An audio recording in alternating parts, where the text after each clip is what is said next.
మనకేదైనా సమస్య వస్తే, మనకేదైనా కాని పరిస్థితి వస్తే, దేవుడు నాకు సంబంధం లేదు, పాస్టర్కే సంబంధం ఉన్నట్టు ఆయన దగ్గరికి వెళ్తాం ఫోన్ తీసుకుని.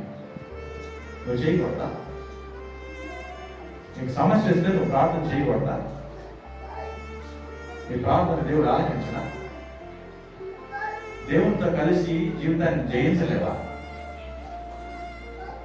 దేవునితో కలిసి జీవిత పోరాటం చేయలేవా? సంఘం ఉంటది, ప్రార్థన చేస్తారు. ఇక నీకేం పట్టదు అన్నట్టు అన్ని ఎదుటి వ్యక్తి మీద ఆధారపడతావా? సంఘస్థుల మీద ఆధారపడతావా? ఎప్పుడు దేవుడు నీ ద్వారా కనపడాలని అనుకోవా? ఒక్కసారైనా మరి పూర్ణ అవగాహనతో ఉంటారా? దేవుడు నమ్ముకుంటారు, జీవిస్తారు, ప్రయాణం చేస్తారు, కనీస అవగాహన.